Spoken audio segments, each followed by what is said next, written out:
बिस्मिल्लाहिर्रहमानिर्रहीम। सज्जनों तो मित्रों, अजकल इंज लगता है जिवें सारिया मुश्किल कट्ठियां होके सहाफत नाल जुड़े लोगों के बूहे मल बैठिया ने। एक पासे तो पत्रकार वीरां नूं तनख्वाहां नहीं लभ रही, तो दूजे बन्ने सेठ माफिया अजिहा फराउन बनया होया है कि उन्हें मुआशी कतल के खेड नूं अपना रोज़ का तमाशा बना लिया है। पहला ARY ने दर्जना कारकुन फारग किए, तो फिर यह खबर मिली कि बीड़ी फरोश अरबपति सुल्तान लखानी के इदारे विचों भी कई सीनियर वर्करस कढ़ दिते गए। दोवां इदारियां दे मालक कोई लुंडी बुची नहीं, अरबपति ने रोज़ाना इन्हां दे लल्लियां तलल्लां ते लखां रुपया खर्च हुंदे ने। इन्हां जालमां उन्हां कारकुनां दे चुल्हे ठंडे कीते ने जिन्हां विचारियां दा मरण जिउण ही मामूली तनख्वाह सी। लखानी तो खैर कदी भी शर्म हया दा कायल नहीं रहा, पर अफसोस है कि ARY के मालकों उत्ते जिन्ना हद ही मुका छड्डी। जुल्म का सिलसिला शुरू होया तो गल दुनिया ग्रुप के फराउन मियाँ आमर तक भी पहुंची। मियाँ आमर ने अपने इदारे चों सैकड़े कारकुनां नूं रोज़गार तो अलहदा करता।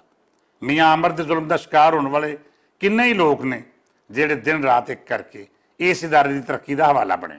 बंदा पुछे, खुदा दिया बंदिया, रब दे माड़िया बंदियां उत्ते जिंदगी तक करके तेनों की लभेगा? बदबख्ता उस रब तो डर जिन्हें तेनों निके जे घर तो चुक के अज इस उच्ची जाए बिठाया होया है। वह वेला याद कर जदों इन्हां ही सड़कों उत्ते तू आप धक्के खाना सैं। ये दौलत तेरे प्यो दादे दी नहीं, वो विचारे तो रुलदे मर गए। जे अज रब ने तेनों नवाजिया है तो तू फराउन वांग रब की जात ही भुल बैठा है। यो ही हाल रमीज़ा निज़ामी का है, जिन्हें अपने इदारे में अजिहा हुंजा फेरिया है कि लोग झोलियां चुक चुक के उन्होंने बददुआवां दे रहे हैं।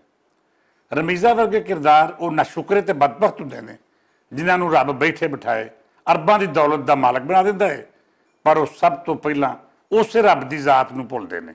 मजीद निज़ामी की लैपालक धी ने नुआए वक्त का लहू चूसदियां हुण इहदे कामियां तो भी पता नहीं किहड़ा इंतकाम लैना शुरू करता है। उही गल कि रब ने बैठे बिठाए मेहरबानी कर दी, दूजे नशुकरियां वांग इहदे कोलों भी इज्जत पचाई नहीं गई।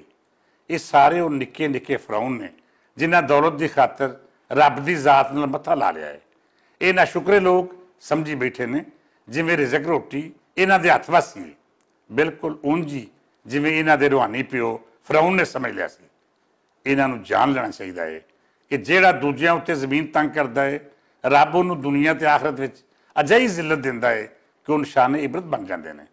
मैं एक गल होर वाजे कर देना चाहना वा कि जे लोग सरकारी इश्तिहारां जवाज बना के अपने इदारियां के कामियां नूं फारग कर रहे हैं तो फिर चिट्टा झूठ है। ना सरकारी इश्तिहार घट होए ने ते ना ही इन्हां दा प्राइवेट बिजनेस घटिया है। गल बस इन्नी है कि PBA ते APNS के मामे चाचे हुकूमत उत्ते दबाव वधाउण लई माड़े ते लिस्से लोगों नूं तंग करके तवान इकट्ठा करना चाहते हैं। मैं पहला भी इन्हां मनूसां दे चेहरिਆਂ तो नकाब ला के माता मारियां शक्लां विखांदा रहा वां ते हुण भी कोई रियायत नहीं करांगा। मैं ते मेरे MPA दे सारे दोस्त लाहौर प्रेस क्लब की जॉइंट एक्शन कमेटी नाल मोढा ला के खलोवांगे। आजम चौधरी, आसफ भट्ट, अरशद अंसारी, शहबाज मियाँ, शहजाद भट्ट ते राणे अजीम के नाल नाल जिन्हें भी सहाफी रहनुमा अपने वर्कर वीरां दे नाल खलोते हुए ने, मैं उन्होंने सलाम पेश करना वा। अपने इन्हां छोटे भरावां नूं नाल ही ये नसीहत भी करना वा कि हक की सच की इस लड़ाई में कोई समझौता नहीं करना।